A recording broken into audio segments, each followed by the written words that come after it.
खाने वाला order ready हुआ? हाँ।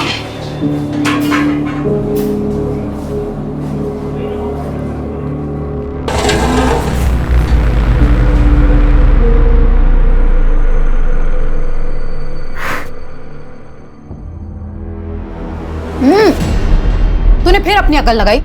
ये क्या भर भर के दालचीनी डाल दी है इसमें? ठीक तो बना है, मैंने खुद भी टेस्ट किया है। तेरी जुबान को ना जायके का इल्म है ना बोलने का, और अगर सुनने की आदत नहीं है तो अपना बोरिया बिस्तर बांध और गांव चला जा। थोड़ा केवड़े का डालेंगे तो दालचीनी की हीट कम हो जाएगी। अच्छा, इतना ही बता दो तो तू क्या कर रही थी यहाँ खड़े खड़े? कुछ काम के नहीं हो दोनों। और ये बिरयानी भेज के मैं मेरा नाम बर्बाद नहीं करने वाली, ताकि चौराहे पे बांट दो इसको। काम करो अपना।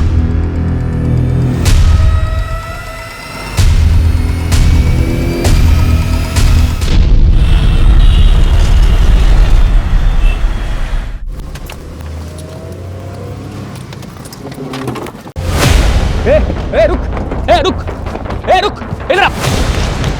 साले रुक। साले तुझे बड़ा शौक है ना लड़की बनने का, हैं? अभी तुझे तेरा बताते किसे कहते हैं। साले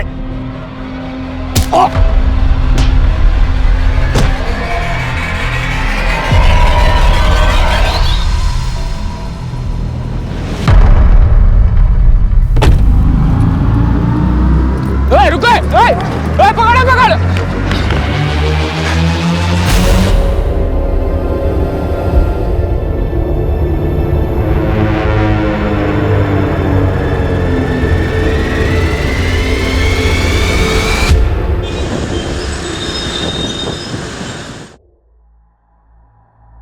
हिना जी, 5 नवंबर को हमारी कंपनी एक बड़ा इवेंट ऑर्गेनाइज करने जा रही है। 5000 लोग आपकी बिरयानी का लुत्फ उठाएंगे। इस बार कोई कसर मत छोड़ना। दिवाकर जी, इतने सालों से आपके मेहमानों को परोस रहे हैं, कभी कोई कसर छोड़ी है जो आप छोड़ेंगे? लेकिन इस बार एक खास डिमांड है। आपकी खिदमत का मार्जिन बढ़ाना है क्या? नहीं, बस खिदमत का तरीका बदलना है। इस बार परोसने वाले लड़के नहीं, लड़कियां होनी चाहिए।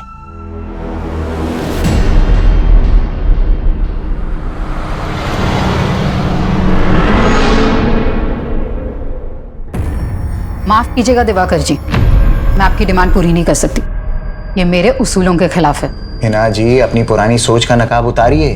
अब इसमें कोई बुराई नहीं है। मैं बखूबी जानती हूँ आप कितने शरीफ हैं, लेकिन मुझे ये बेहूदगी पसंद नहीं।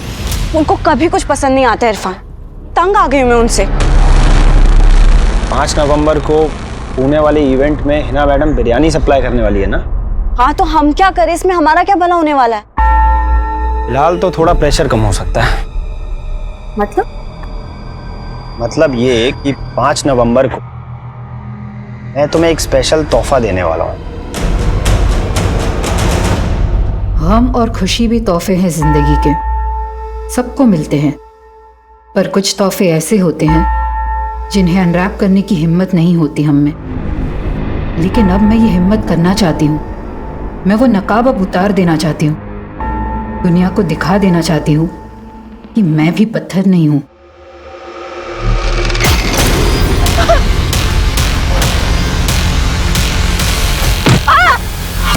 लेकिन जब भी हम जिंदगी को एक सही शुरुआत देने की सोचते हैं तो वो हर बार अपना अंजाम बदल देती है।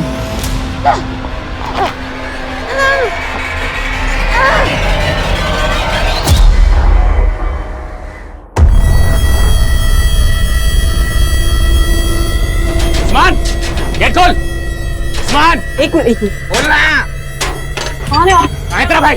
अरे उस्मान, कहाँ अंदर घुसे जा रहे हैं? अरे ए उस्मान, बाहर निकल। उस्मान नहीं है यहाँ पर।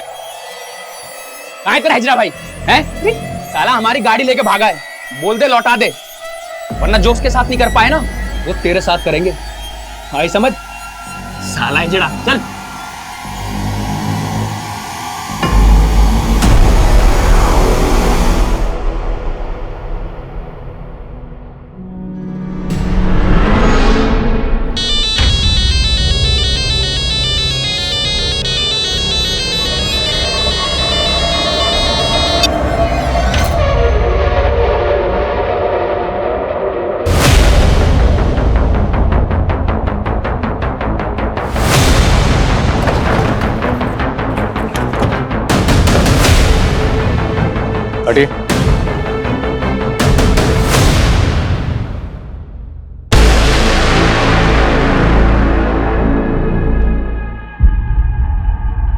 चलो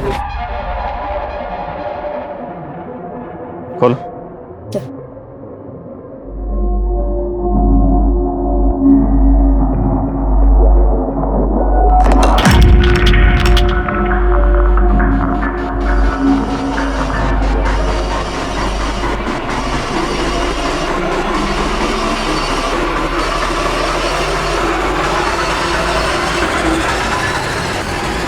नमस्कार, आदाब। मैं अनूप सोनी क्राइम पेट्रोल सतर्क के ब्लैक हेडलाइंस अध्याय के आज के एपिसोड में आप सबका स्वागत करता हूं। हमारी जिंदगी की कुछ बातें ऐसी होती हैं जो हम दुनिया के सामने नहीं लाते हैं। हमारी कोशिश यही रहती है कि दुनिया की नजरों में हमारी वही इमेज बने जो हम उनको दिखाना चाहते हैं। हम में से ज्यादातर लोग अपने अंदर और बाहर दो ऐसी अलग अलग जिंदगियां जीते हैं जो कभी कभी आपस में मेल नहीं खाती हैं। और इस केस से जुड़े लोगों की जिंदगियां भी ऐसी हैं। ये केस पुणे में मिली एक औरत की लाश से शुरू हुआ था, लेकिन इस केस के तार पुणे, मुंबई, महाराष्ट्र से लेकर कर्नाटका, केरला और यहां तक कि वेस्ट बंगाल तक फैले हुए थे।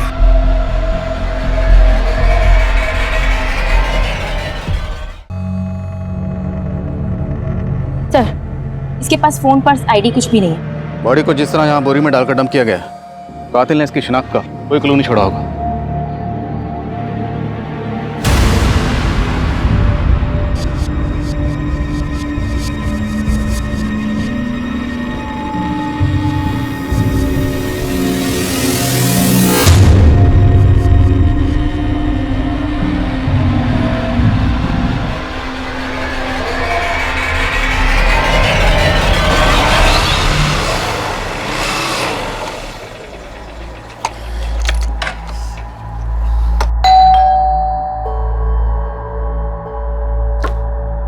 सादिक, आ गया बेटा?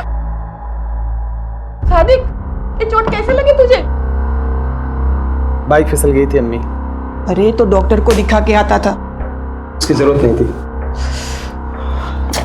कर लूंगा। कहाँ गया था तू? कल सुबह से घर से निकला था और अब लौट रहा है। क्यों मरा जा रहा है उस लड़की के लिए?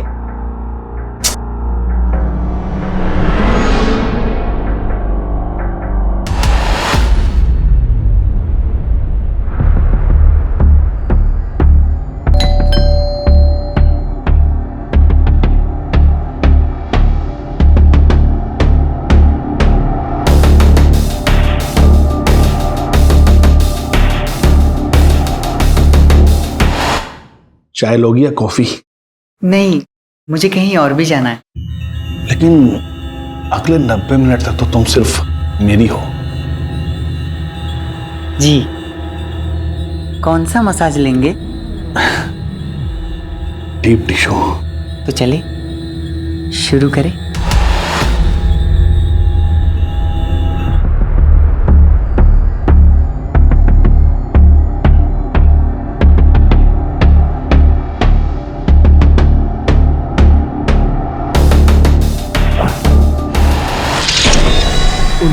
अरे ये मेरा हाथ क्यों बांध रहे?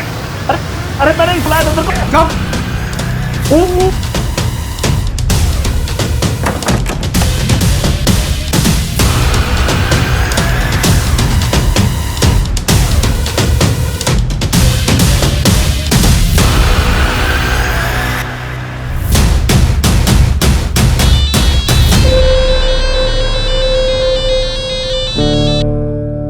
हेलो, उस्मान कहाँ है तू?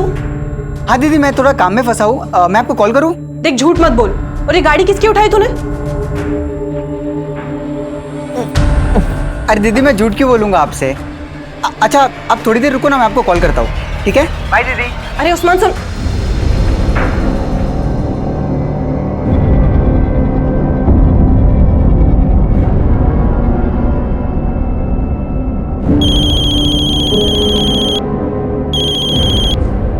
हेलो जी, रोशनी बोल रही हूँ। आप कौन?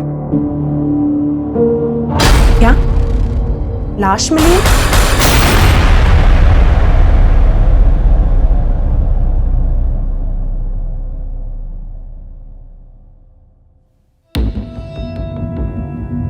सर, इस औरत के सर और माथे पे जो जख्म है उसमें स्टोन के कुछ टुकड़े मिले हैं। मतलब इस औरत के सर पर किसी भारी पत्थर से लगातार वार किया गया। लेकिन इस औरत के नेक बोन में भी फ्रैक्चर है और हत्या गला दबाकर ही की गई है। और इसकी हत्या तकरीबन 60 से 65 घंटे पहले हुई होगी। 60 से 65 मतलब 5 नवंबर को। रेप के कोई साइन? नहीं सर, ऐसा कुछ नहीं। पर हाँ, इसके पेट में प्रेगनेंसी के मार्क्स हैं। शायद 2 या उससे ज़्यादा बार डिलीवरी हुई है। मतलब ये औरत शादीशुदा हो सकती है? जी सर। माँ, बीवी, बहन, बेटी, मैंने औरत की जिंदगी का हर रिश्ता जिया, लेकिन मेरा वजूद हमेशा प्यासा रहा, उस प्यार का जो हमेशा मुझसे छीन लिया गया। मिजाज ही बदल दिया तुमने।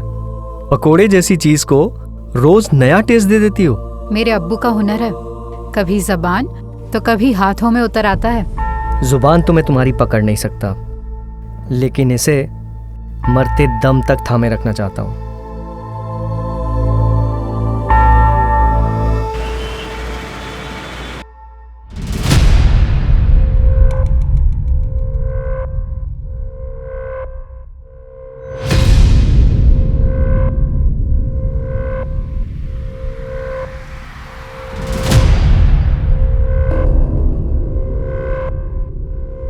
ये नहीं, ये वो नहीं।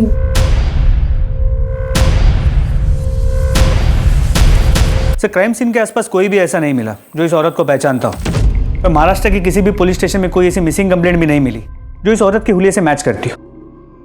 तो जांच का दायरा बढ़ाना पड़ेगा। आसपास के स्टेट के सभी पुलिस हेडक्वार्टर से कांटेक्ट करो और पुणे आने वाली सभी बस, ट्रेन और फ्लाइट्स के रिजर्वेशन भी चेक करो। और पुणे के सभी ज्वेलर से पता करो ये पायल कहाँ से खरीदी गई और किसने खरीदी। सर, हिना की पहचान पता करने का हर जरिया अपनाया जा रहा था, लेकिन फिलहाल कहीं से कोई भी लीड नहीं मिल रही थी, जो पुलिस को यह सोचने पर भी मजबूर कर रही थी कि कहीं हिना के मर्डर में उसके किसी करीबी का तो हाथ नहीं था। फटाफट करो इसको। अरे कितना वक्त लगा रहे हो तुम लोग, फटाफट करो। दिखाओ, 1 बजे तक डिलीवरी करना है माल। फटाफट काटो बेटा, जल्दी से। और सुनो, हिना नहीं है तो ये मत समझना कि छूट मिल गई है, ढिलाई नहीं होगी कोई। फटाफट काम करो और जो कुछ होगा मेरे हिसाब से होगा यहाँ पे, समझ गए ना? फटाफट करो काम। आदाब, ये क्या बदतमीजी है? आदाब, आदाब, आदाब, दरवाजा खोलो। आदाब, दरवाजा खोलो। आदाब।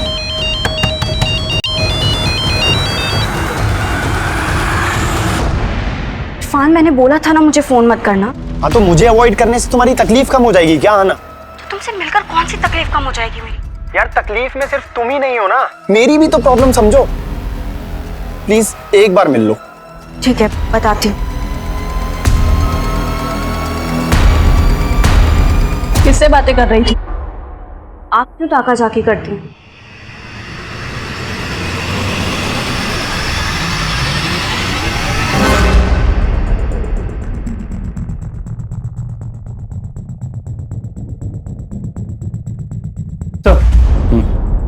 सर, कहीं से कोई लीड नहीं मिल रही है और अब शौकरा वाले भी लाश का अंतिम संस्कार करने की परमिशन मांग रहे हैं। उन्हें थोड़ा वेट करने के लिए कहो। मैंने चेक किया, इस पायल का डिजाइन है वो कर्नाटका के मैसूर की स्पेशलिटी है। मतलब चांसेस है कि ये औरत मैसूर की हो सकती है। पॉसिबल है, लेकिन मर्डर हुआ पुणे में। एक काम करो, जिस एरिया में हमें लाश मिली उस एरिया का डंप डाटा स्टडी करो। हो सकता है मर्डर के वक्त इस औरत का फोन एक्टिव रहा। और मैसूर में यह पता करने की कोशिश करो कि पायल कहां से खरीदी हो सकती है। जी सर। जब किसी परिवार का कोई सदस्य लापता हो जाता है तो पूरा परिवार उसकी खोज में जुट जाता है, लेकिन क्या हिना के परिवार वाले भी उसकी तलाश कर रहे थे? 1 महीने से ज्यादा का वक्त गुजर चुका था और हिना के शव को अंतिम विदाई देने वाला कोई सामने नहीं आया था। वहीं पुणे से लगभग 2000 किलोमीटर दूर कोलकाता में रोशनी नाम की एक औरत ने अपने पति की गुमशुदगी की रिपोर्ट लिखवाई थी और उसे लगातार कई लाशों की शिनाख्त के लिए बुलाया जा रहा था। 4 राज्यों तक फैले इस केस में ऐसे कई चेहरे थे जो इस केस को और भी रहस्यमयी बनाने वाले थे, लेकिन फिलहाल पुणे पुलिस कर्नाटका के मैसूर शहर में इस केस की कड़ियां ढूंढ रही थी। लेकिन किसी भी सुनार से यह पता नहीं चल पा रहा था कि वो पायल कहां से बेची गई होगी। वहीं पुणे में क्राइम सीन के एरिया का डंप डेटा भी निकाला जा रहा था। वहीं पुणे से लेकर मैसूर तक के लोकल अखबारों में हिना की तस्वीरें छपवाई गईं और जगह जगह उसके पोस्टर चिपका दिए गए थे। और जल्द ही एक ऐसा आदमी सामने आया जो हिना को जानता था।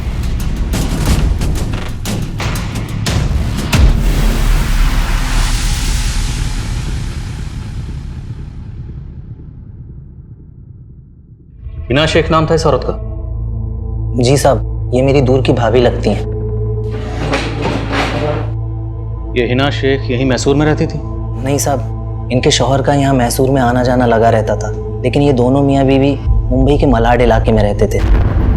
शौहर का नाम क्या है? जलाल शेख, लेकिन काफी सालों पहले जलाल भाई का इंतकाल हो गया था। शौहर का इंतकाल हो गया तो ये हिना शेख मुंबई में कहाँ रहती थी? मलाड में ही। जलाल भाई के इंतकाल के बाद उन्होंने काफ़ी तंगी में दिन काटे। फिर 5 साल पहले इन्होंने अपने अब्बू का बंद पड़ा बिरयानी सप्लाई का बिजनेस फिर से शुरू कर लिया। उस दौरान उन्होंने मुझे भी अपनी मदद के लिए मुंबई बुलाया था। अभी आपका काम तो चल पड़ा। इस बार पिछले महीने से भी ज़्यादा प्रॉफिट हुआ है। अच्छा, इसमें आपकी भी मेहनत है। ये लीजिए आपका हिस्सा। अरे भाभी, ये तो बहुत ज़्यादा है। बहुत ज़्यादा नहीं है, रख लीजिए मुश्ताक भाई। लेकिन साहब, 2 साल पहले मैं वापस मैसूर आ गया। काफ़ी वक्त से उनके कांटेक्ट में नहीं था, लेकिन यहाँ उनके बारे में पता चला तो सुनकर बहुत धक्का लगा। लेकिन हिना का मुंबई में कोई और रिश्तेदार तो होगा? जी साहब, हिना भाभी की एक बेटी और एक बेटा भी है, आहना और आदाब। एज? बेटी की उम्र 15-16 साल और बेटे की 10-11 साल होगी। इन 2 बच्चों के अलावा और कोई रिश्तेदार है साहब? हिना भाभी की सास भी है, आतिया शेख, और उनका देवर सादिक शेख। वो दोनों बोरीवली में कहीं रहते हैं। और हाँ, उनका एक बड़ा भाई भी है, अनवर बेग। वो अपनी बीवी जरीना के साथ अंधेरी में ही कहीं रहता है। हिना शेख का कत्ल हुए तकरीबन 1 महीना हो गया, लेकिन किसी भी रिश्तेदार ने खबर क्यों नहीं ली? साहब, मैं उनके कांटेक्ट में नहीं हूँ। मैंने हिना भाभी का पोस्टर देखा तो सीधा आपके पास चला आया।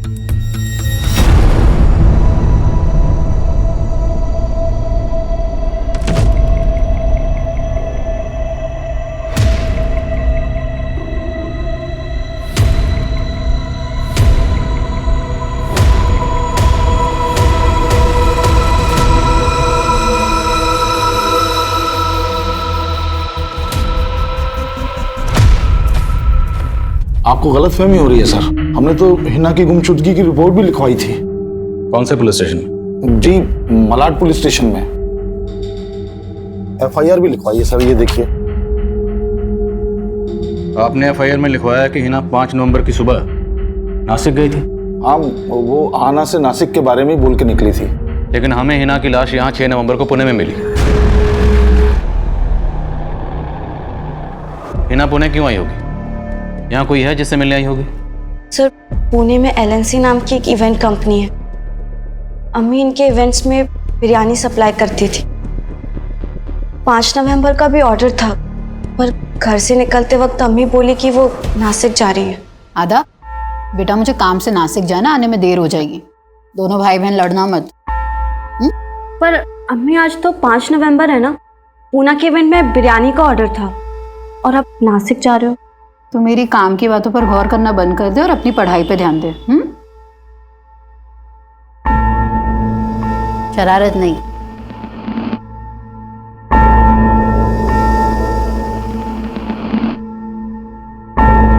अम्मी, हग नहीं करोगे?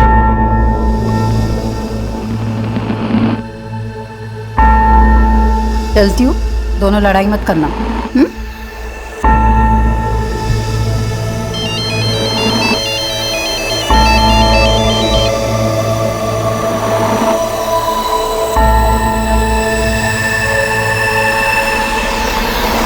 हाँ ना, तुम्हारी अम्मी का किसी के साथ कोई झगड़ा, कोई दुश्मनी? हमें तुम्हारी अम्मी के बॉडी के पास से ये पायल मिली। हाँ सर, ये पायल अम्मी की है।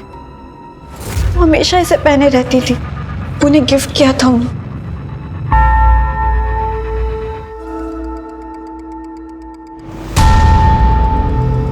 सर, क्या मैं ये पायल ले जा सकती हूँ?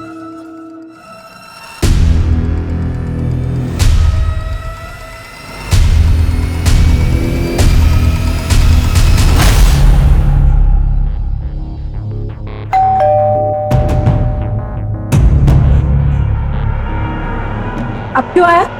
जा, मुझे बहुत काम है ना, बहुत काम मिल गया, जा काम कर। अरे दीदी नाराज क्यों होते हो? आपके सिवाय कोई है क्या मेरा? अच्छा चल, मक्खन मत लगा, आजा अंदर। अच्छा दीदी, रफीक भाई कहाँ है? क्या हुआ दीदी, सब ठीक तो है ना? अब तू ये सब छोड़ ना, चल तू बैठ, मैं तेरे लिए अभी चाय पानी लेकर आती हूँ, ठीक है?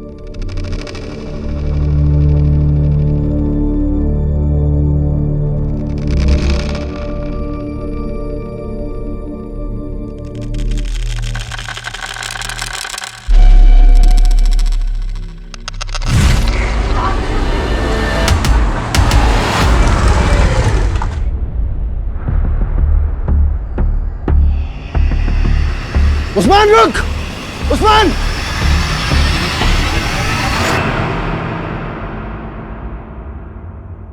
चल चाय पी।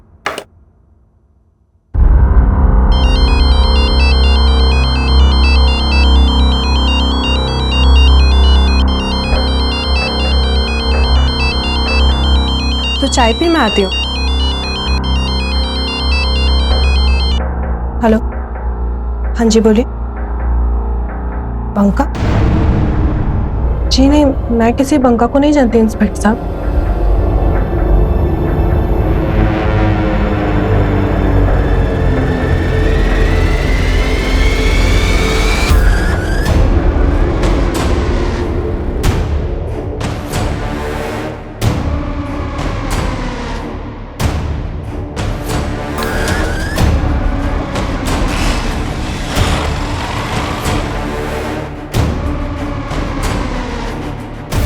हिना के रिश्तेदारों ने उसकी मिसिंग कंप्लेंट फाइल की थी।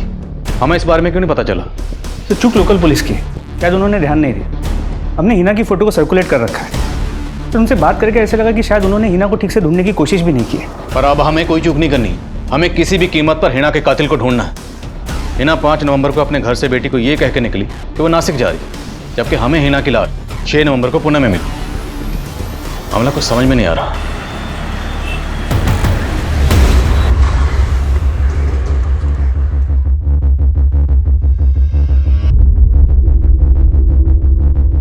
हाँ सर, हमने हिना को 5 नवंबर के इवेंट का ऑर्डर दिया था, लेकिन वो हमारे टर्म्स के मुताबिक काम करने के लिए तैयार नहीं थी, इसलिए हमने ऑर्डर कैंसिल कर दिया। लेकिन ऐसी क्या टर्म्स थी आपकी जो आपने इतने पुराने वेंडर का ऑर्डर कैंसिल कर दिया? सर दरअसल हिना अचानक से अपना प्राइस बढ़ाने लग गई, इसलिए हमने उसका ऑर्डर कैंसिल किया और दूसरे को ऑर्डर दे दिया। आपने ऑर्डर कैंसिल कर दिया था तो हिना पुणे क्यों आई थी? सर वो मैं कैसे बता सकता हूँ। गिनवा के रखो उसको पूरा और भर के रखना इसको ना, संभाल के, ठीक है? खाना बेटा, मैंने बोला था ना सब संभाल लूंगा मैं। तुम घर जाओ, बिल्कुल फिक्र मत करो, अपना और आदाब का ख्याल रखना। अच्छा, एक और जरूरी बात थी, ये कंपनी का जो अकाउंट है उसका नेट बैंकिंग का पासवर्ड क्या है? तो वेंडर लोग के फोन आ रहे हैं बार बार पेमेंट के लिए।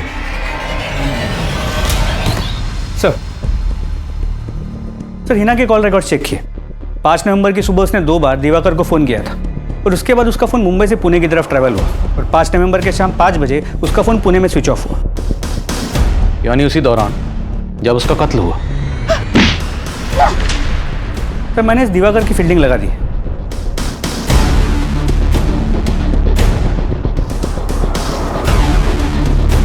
और सर इस दिवाकर के बारे में कुछ पता भी चला है। करीब 1 साल पहले इसने हैदराबाद में एक इवेंट किया था जहां पर रेड पड़ी थी। वहां पर अश्लील डांस हो रहा था। इस दिवाकर पर गर्ल्स ट्रैफिकिंग का आरोप भी लगा था, लेकिन बाद में उसे उस केस में क्लीन चिट मिल गई थी। पर हम इस दिवाकर को क्लीन चिट नहीं दे रहे। हिना की बेटी का कहना है कि हिना घर से ये कह के निकली कि वो नासिक जा रही है, जबकि हिना का फोन नासिक नहीं बल्कि पुणे की तरफ ट्रैवल कर रहा था। मामला क्या है? एक लड़का है इरफान, हिना के यहाँ पर शेफ का काम करता था। हिना के मर्डर के 3 दिन पहले हिना ने उसे काम से निकाल दिया और ये इरफान हिना की बेटी अहाना के साथ फ़ोन पे रेगुलर टच में है। सर, जिस जगह हिना का मर्डर हुआ था हमने उस एरिया का डम डेटा स्टडी किया और सर उस डम डेटा के अकॉर्डिंग हिना के 2 नंबर शो हो रहे थे और अहाना ने हमें उसका एक ही नंबर दिया है। 2 नंबर? सर हमने इस नंबर के कॉल रिकॉर्ड्स निकाले हैं। हिना के इस दूसरे नंबर के कॉल रिकॉर्ड से लिख लो। और वो शेफ क्या नाम था? इरफान। बुलाओ उसे। सर।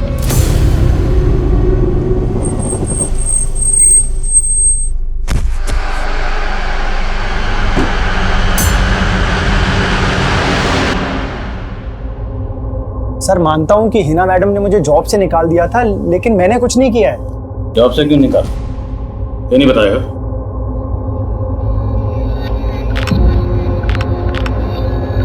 कैसी लग रही हूँ? बहुत खूबसूरत लग रही हो। पर अम्मी के रहते ना ऐसे कपड़े नहीं पहन सकती मैं। लेकिन फिलहाल मेरे लिए तो पहन सकती हो ना। वैसे लगता है अम्मी।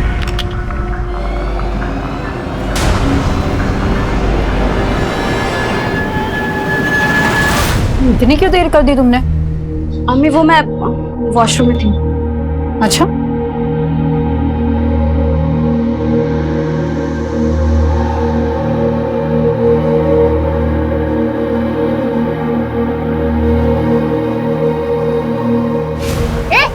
रुक।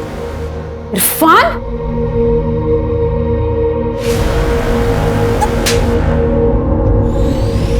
सर दरअसल हिना मैडम को मेरा और अहाना का मिलना पसंद नहीं था, बस इसीलिए उन्होंने मुझे जॉब से निकाला था। फिर तूने क्या किया? सर सच में इरफान ने कुछ नहीं किया। फिर तुमने हमसे झूठ क्यों बोला? तुम्हारी अम्मी नासिक गई थी, जबकि 5 नवंबर को तुम्हारी अम्मी पुणे में थी। सर अम्मी मुझे नासिक का ही बोल के गई थी। बेटा मुझे काम से नासिक जाना, आने में देर हो जाएगी। तुम्हारी अम्मी के पास ये एक और नंबर था जो हमने ढूंढ के निकाला। ये नंबर तुमने हमें क्यों नहीं दिया? अम्मी एक ही नंबर यूज करती थी सर, इस नंबर के बारे में मुझे नहीं पता है। अहाना के अलावा हिना का भाई अनवर, भाभी जरीना, देवर सादिक और सास आतिया, कोई भी हिना के इस दूसरे नंबर के बारे में नहीं जानते थे। सवाल यह है कि हिना अपने इस दूसरे नंबर के बारे में अपने घर वालों से सीक्रेट क्यों रखेगी? कहीं घर वालों में से कोई कुछ छुपा तो नहीं रखा? सर अहाना को देख के लगता तो है कि वो कुछ तो छुपा रही, और वो इरफान, वो भी कुछ ठीक नहीं लग रहा। नजर रखो दोनों पर और हिना के बाकी रिलेटिव्स के बारे में पता करो। सर हिना के दूसरे नंबर के कॉल रिकॉर्ड्स चेक। उसके उस नंबर पर सिर्फ एक ही नंबर से कॉल्स आती थी और उसी नंबर पे कॉल्स की जाती थी। सिर्फ एक नंबर? जी सर, और वो नंबर किसी रोशनी मिर्ज़ा के नाम पर उसके कोलकाता के एड्रेस पर रजिस्टर्ड है। सर ये है रोशनी मिर्ज़ा और अब इसका वो नंबर भी बंद आ रहा है।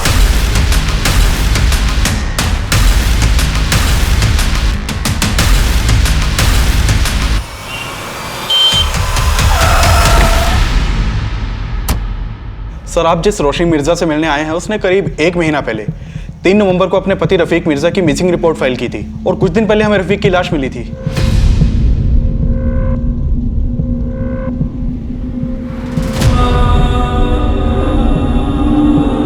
क्या ये आपके पति हैं? 3 नवंबर को रोशनी के शौहर का यहाँ कलकत्ता में मर्डर हुआ और 5 नवंबर को हिना का पुणे में। वो हिना जिसे रोशनी लगातार कॉल कर रही थी और 5 नवंबर को ही रोशनी का नंबर पुणे में बंद हुआ। लेकिन सर आपका फोन आते ही मैंने कंफर्म किया, उस दौरान रोशनी यही कोलकाता में ही थी। इनफैक्ट 5 नवंबर को मैं रोशनी से पूछताछ के लिए मिला भी था। तो फिर रोशनी का वो नंबर पुणे में कैसे एक्टिव था? रोशनी मिर्ज़ा नाम है इस औरत का। क्या आप में से किसी ने कभी भी इसे हिना के साथ देखा है? नहीं सर। हाँ सर, हम लोगों ने भी कभी इस औरत को नहीं देखा। मैं किसी रोशनी को नहीं जानती। और आप?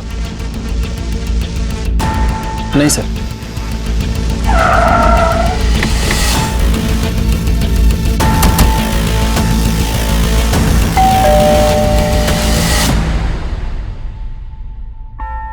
सर मैं ऐसा कोई नंबर इस्तेमाल नहीं करती थी, ये मेरा नंबर नहीं है।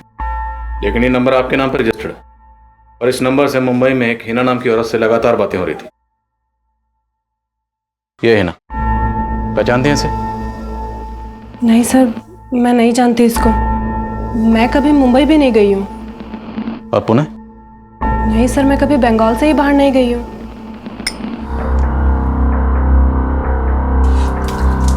क्यों उस औरत के गम में अपनी जिंदगी बर्बाद कर रहा है और साथ में मेरी भी?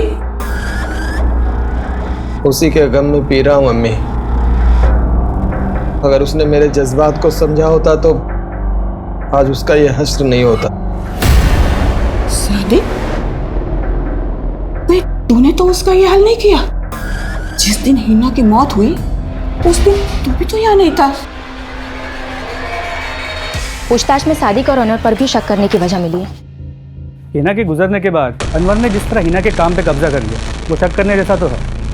इसके अलावा क्या मिला? हिना के कई रिश्तेदारों का कहना है कि जलाल की मौत के बाद हिना के साथ शादी थी कि सादिक हिना से शादी कर ले, और सादिक जलाल और हिना की शादी के पहले से हिना को पसंद करता था। कहीं हिना के इस हश्र की वजह सादिक की हताश मोहब्बत तो नहीं? और सर, ये सादिक 5 नवंबर को मुंबई में भी नहीं था और उस रात उसका फ़ोन भी बंद था। एक मिनट। हाँ बोलो यादव। सर, ये दिवाकर तो काफ़ी अलर्ट लग रहा है। घर से ऑफिस, ऑफिस से घर, उसके पीछे जाके कुछ खास हाथ नहीं लग रहा है। उसका फ़ोन भी सर्वेलेंस पे, लेकिन वो कोई गलती नहीं करता। लेकिन हाँ, उसका एक चपरासी है, उसका राजदार है। उसे हाथ में लेते हैं सर, कुछ ना कुछ ज़रूर बताएगा। ठीक है, तो उसी को हाथ में लेते हैं। सर, तुम इस सादिक पे नजर रखो, मुझे दिवाकर में दिमाग लड़ाना पड़ेगा। सर, रोशनी के बारे में जो कुछ भी मालूम चला उससे लगता नहीं कि वो कभी मुंबई गई होगी। लेकिन रोशनी के पति रफीक, वो 2 साल पहले तक मुंबई में जॉब करता था। तो हो सकता है रफीक रोशनी का नंबर इस्तेमाल कर रहा है। लेकिन सर, रफीक का मर्डर तो 3 नवंबर को हो गया था। रफीक के मर्डर में किसका हाथ लगता है? सर, हमें इस बंका नाम के आदमी के ऊपर शक है। साले मेरा 1 लाख नहीं है ना, जान लगेगा, समझा? समझ जा, लाश मारेंगे। सर, रोशनी ने हमें इस झगड़े के बारे में बताया था। सर, रोशनी बंका का नाम नहीं जानती थी, लेकिन उसने बंका की फोटो से उसे आइडेंटिफाई किया था, और ये बंका 3 नवंबर से ही फरार है। इस बंका के अलावा और कोई सस्पेक्ट? जी सर। सर, हमें रोशनी के छोटे भाई उस्मान के ऊपर शक है। सर, जब से रफीक का मर्डर हुआ है ये उस्मान भी गायब है, लेकिन रोशनी नहीं मानती कि उस्मान रफीक का मर्डर करेगा। तो फिर ये उस्मान गायब क्यों है? सर, फिलहाल तो इसका कोई लीड नहीं मिला है, लेकिन हम उस्मान की तलाश कर रहे हैं। कहीं ऐसा तो नहीं है उस्मान ही अपनी बहन का दूसरा नंबर इस्तेमाल कर रहा था और रोशनी झूठ बोलकर इसे बचा रही?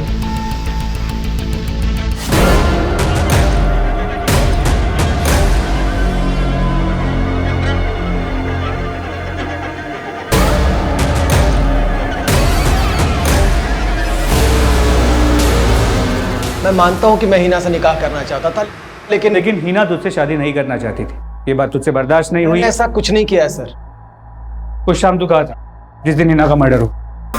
लोनावाला में अपने दोस्तों के साथ। तू लोनावाला में नहीं, पुणे आया हुआ था। तू जानता था कि हिना पुणे आई हुई है। अब ये बता कि हिना के दूसरे नंबर की कहानी क्या है, और ये रोशनी का इस मर्डर से क्या लेना है? मैं किसी रोशनी को नहीं जानता सर, और ना ही हिना के किसी दूसरे नंबर के बारे में। मैं कह रहा हूँ मैंने कुछ नहीं किया है। साहब, मेरे सादिक ने कुछ नहीं किया, और वो तो ये निकाह करना चाहता भी नहीं था, बल्कि मैं चाहती थी कि हिना का निकाह सादिक से हो।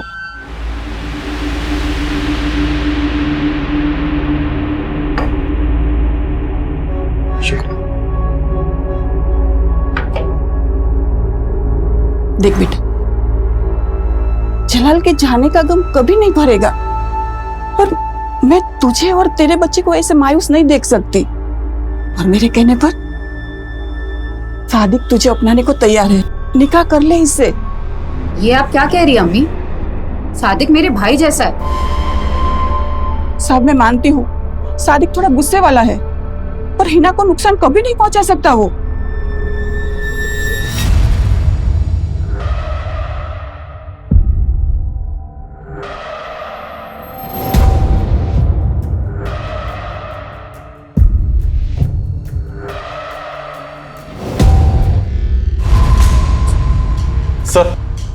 सर, आप मान रहे थे कि उस्मान रोशनी का दूसरा नंबर यूज कर रहा होगा, लेकिन यहाँ तो उस्मान का भी मर्डर हो चुका है। उस्मान का मर्डर? जी सर। 6 दिन पहले करीमगंज पुलिस को हाईवे के पास उस्मान की लाश मिली थी। ये देखिए।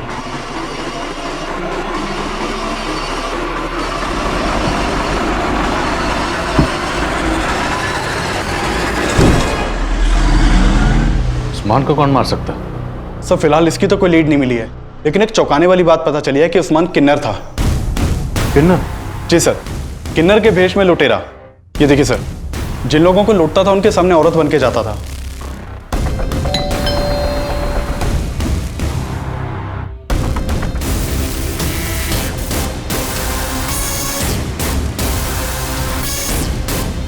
पूरा गैंग था इसका, और कई एरियाज की पुलिस उस्मान को ढूंढ रही थी, लेकिन सर रोशनी ने हमें नहीं बताया कि उस्मान किन्नर था। छोड़ो मुझे, आप लोग ऐसे जबरदस्ती नहीं कर सकते हैं। आप लोग जानते नहीं हो कि मैं कौन हूं। चुपचाप बैठ जा। सर आपको कोई गलतफहमी हुई है, मेरी हिना से कोई दुश्मनी नहीं थी। तेरे चपरासी ने हमें तेरे और हिना की उस मुलाकात की सच्चाई बता दी। मैं अच्छी तरह जानती हूँ कि तुम्हारी कंपनी इवेंट्स की आड़ में अश्लील नाच और न जाने क्या क्या करवाते हो, इसलिए बेहतर होगा कि मेरी पेमेंट क्लियर कर दो, वरना एक एक को एक्सपोज कर दूंगी मैं। ऐसा सोचना भी मत, वरना वो हश्र करूंगा कि ये धमकी किसी और को देना, मुझे नहीं। सर मैं मानता हूं कि हिना ने मुझे एक्सपोज करने की धमकी दी थी, लेकिन उसके मर्डर में मेरा कोई हाथ नहीं है। सर सर उस्मान बचपन से ही किन्नर था, लेकिन ये हमने हमेशा छुपा कर रखा। पर पैसों की तंगी से लड़ने के लिए वो औरत के भेस में। तो तुम ये जानती थी कि उस्मान औरत के भेस में जुर्म कर रहा था? रफीक भी जानता था? उन्हें तो ये भी मालूम नहीं था कि वो किन्नर था, पर एक दिन उन्होंने उसको देख लिया। उस्मान रुक! उस्मान! रफीक ने मुझे सब बता दिया था और इस बात को लेकर उस दिन बहुत झगड़ा भी हुआ था। तुम दोनों ने मुझसे इतनी बड़ी बात छुपाई। ये किन्नर है और मेरी बीवी है किन्नर की बहन। पर जीजाजी इसमें दीदी का कोई कसूर नहीं है। मेरा तुझसे कोई वास्ता नहीं है। अब दोबारा अपनी शक्ल मत दिखाना मुझे। रफीक ये क्या कर रहे तुम? दीदी को हाथ कैसे लगाया? छोड़ छोड़ रफीक छोड़। लेकिन मैंने किसी तरह उस्मान से कसम ले ली कि अब वो कोई बुरा काम नहीं करेगा। लेकिन जब रफीक गायब हुए तो क्या? जब रफीक गायब हुआ तो क्या हुआ? सर मुझे पता था कि उस्मान ने ही रफीक को। तुम कहना चाहती हो उस्मान ने रफीक को मारा? सर मुझे शक था, और मेरा वो दूसरा नंबर वो भी उस्मान ही इस्तेमाल कर रहा था। तो उस्मान हिना को जानता था? सर इस बारे में तो मुझे कुछ मालूम नहीं है। अगर ये रोशनी सच बोल रही है तो उस्मान हिना को इतने कॉल क्यों कर रहा? कहीं ऐसा तो नहीं कि हिना को भी उस्मान जिसका इनके साथ काम कर रहा था, उन लोगों के बारे में कुछ पता चला? सर उनकी तलाश जारी है। लेकिन रफीक के मर्डर का एक और सस्पेक्ट है, बंका। अगर रफीक का मर्डर उस्मान ने किया है तो बंका क्यों गायब है? कहीं ऐसा तो नहीं ये रोशनी उस्मान का नाम लेकर बंका को बचा रही है? लेकिन सर हमें बंका और रोशनी के बीच में ऐसा कोई भी कनेक्शन नहीं मिला था। ये हमें गुमराह करने की चाल भी हो सकती है। हो सकता है बंका रोशनी का दूसरा नंबर इस्तेमाल कर रहा। ये बंका कहाँ फरार है, उस पर कोई लीड? सर बंका का फोन 7 नवंबर को केरल में बंद हुआ था। मैंने केरल पुलिस को बंका की फोटो भेजी थी, लेकिन अभी तक कुछ पता नहीं चला। बंका का फोन जिस एरिया में बंद हुआ, मुझे उस एरिया की डिटेल दो और इस रोशनी पर नजर रखो। सर आना बेटा, ये गलत फहमी अपने दिमाग से बिल्कुल निकाल दो कि हमें हिना के बिजनेस का कोई लालच है। हम दोनों यहाँ तुम लोगों के साथ सिर्फ इसलिए हैं क्योंकि हमें लगता है कि हमसे बेहतर परवरिश तुम्हारी कोई और नहीं कर सकता है। हाँ बेटा, हम तुझ पर कोई रोक टोक भी नहीं लगाएंगे। माना कि मुझे अम्मी की रोक टोक पसंद नहीं थी, लेकिन आप लोगों का जबरदस्ती का प्यार दिखाना ना बहुत इरिटेटिंग लग रहा है। अनुज, मैं तुम्हें एक बंका नाम के आदमी की डिटेल्स भेज रहा हूँ। इस बंका का फोन 7 नवंबर को केरला में स्विच ऑफ हुआ था। अपने खबरों को काम पे लगाओ और जरा इसकी डिटेल निकलो। पुणे, मुंबई, मैसूर और कोलकाता के बाद अब पुलिस केरला में इस केस की कड़ियां ढूंढ रही थी। पुलिस का खबरी नेटवर्क बंका को केरला में ढूंढ रहा था। वहीं कोलकाता पुलिस ने उन किन्नरों का पता लगा लिया जिनके साथ उस्मान लूटपाट करता था, और पुलिस रिमांड में उन्होंने कबूल किया था कि उन्होंने उस्मान को उनके गिरोह की आपसी रंजिश में मार दिया था। क्या? आधा हिस्सा? हाँ तो खूबसूरती तो मेरी भी है ना। देख तेरा बहुत ज्यादा हो रहा है। मुझे नहीं पता, आधा चाहिए मुझे। आधा हिस्सा चाहिए? चाहिए।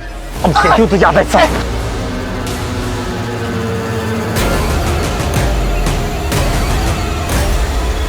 लेकिन क्या उस्मान ने रफीक और हिना को मारा होगा? इन सवालों के जवाब इस केस में एक और घुमाव लाने वाले थे। सर खबरियों ने बंका की इंफॉर्मेशन निकाल ली है, वो दुबई भाग गया। दुबई भाग गया? जी सर। यहाँ केरला में बंका जहाँ ठहरा हुआ था उस जगह का पता चल गया है। वहाँ फिलहाल कोई अहमद पाशा नाम का आदमी रहता है। हो सकता है उससे हमें कोई बंका की इंफॉर्मेशन मिल जाए।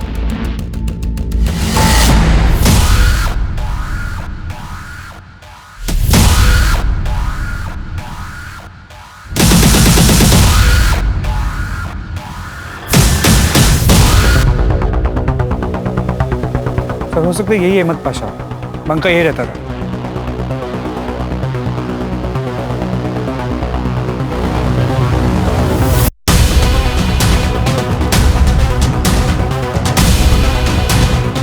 रफीक,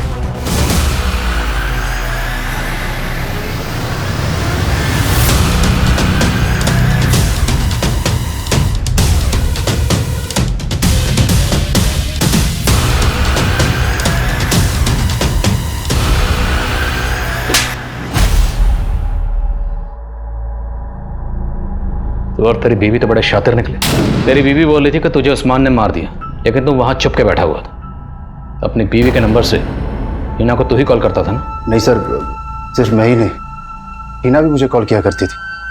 2 साल पहले तक मैं मुंबई में जॉब कर रहा था। हिना की बिरयानी अक्सर मेरे ऑफिस में सप्लाई हुआ करती थी। हिना, ये लीजिए आपकी पेमेंट का चेक। शुक्रिया। शुक्रिया तो मुझे भी कहना चाहिए, आपकी बिरयानी वाकई बहुत लजीज है। फिर हम अक्सर मिलने लगे। जलाल को खो देने के बाद मैंने अपनी जिंदगी को एक दायरा दे दिया था। सोचा सिवाय अपने बच्चों की खुशी के और कुछ नहीं सोचूंगी। हिना, तुम्हें भी अपने बारे में सोचना चाहिए। मैं भी अपने बारे में अब सोचना चाहता हूँ। तुम कहना क्या चाहते हो रफीक? देखो, हम दोनों एक दूसरे से बहुत प्यार करते हैं। क्या तुम नहीं चाहती कि हम दोनों की शादी हो? मैं तुम्हारी फीलिंग्स की रिस्पेक्ट करती हूँ रफीक, लेकिन मैं शादी नहीं करना चाहती। फिर मेरे पेरेंट्स ने मेरी शादी रोशनी से करवा दी। कोलकाता में मैंने जूते की दुकान डाली। सोचा काम में डूबा रहूंगा तो हिना को भुला दूंगा।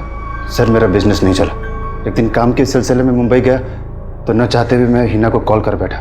रफीक, मैंने भी तुम्हें भूलने की बहुत कोशिश की, पर नहीं हो सका।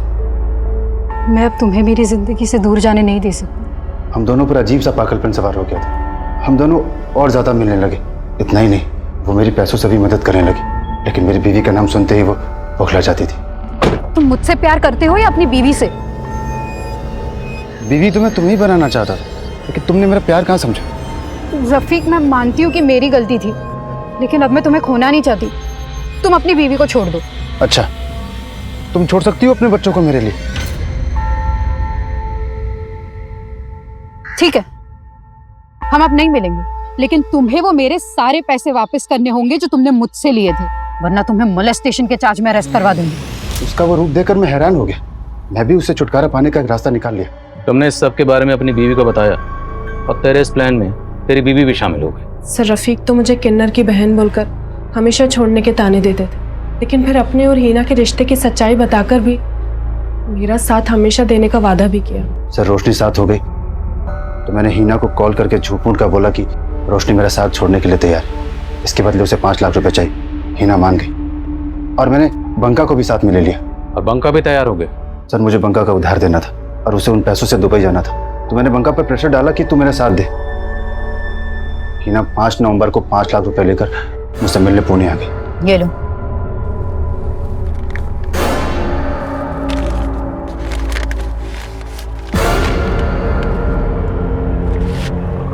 बाका,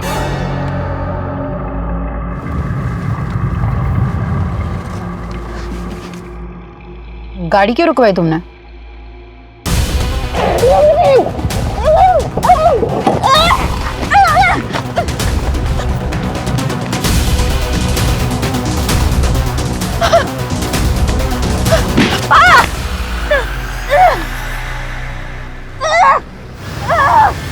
उसके बाद बंका 1.5 लाख रुपए लेकर दुबई चला गया। मैं भी दुबई जाने वाला था। केरला में अहमद पाशा के नाम से मैंने अपना पासपोर्ट ही बनवा लिया था। वीजा लगने की देरी थी कि आप लोग आ गए। अब तेरा वीजा हम लगाएंगे, इस जेल का, वो भी लाइफ टाइम। सड़े यहां पे आप। रिश्तों के बनने की वजह मायने नहीं रखती है, लेकिन उनके टूटने के 1000 मायने निकाले जाते हैं। छिप छिप कर मिलना रिश्ते की मजबूरी हो सकती है, लेकिन ये सोचने की जरूरत है कि जिस रिश्ते को हम दुनिया के सामने नहीं ला सकते हैं, वो रिश्ता हमेशा हमें डर की जिंदगी देता है। इसलिए दुनिया की परवाह करने से बेहतर है कि हम अपनी परवाह करें। अगर हिना ने वाकई अपनी परवाह की होती तो वो शादीशुदा रफीक को अपनी जिंदगी में वो जगह नहीं देती जो उसने दे दी थी। और यही वजह थी जिसने रफीक के हौसले इतने बुलंद कर दिए कि वो धोखे और फरेब का एक ऐसा खेल रच बैठा जिसने हिना को हमेशा के लिए खामोश कर दिया। अब मैं अनूप सोनी आपसे विदा लेता हूं। फिर मुलाकात होगी क्राइम पेट्रोल सतर्क के ब्लैक हेडलाइंस अध्याय में एक और नए केस के साथ। और याद रखें, क्राइम और आपके बीच में सिर्फ इतना फर्क है कि आप कितने सतर्क हैं। सतर्क रहें, सुरक्षित रहें। जय हिंद।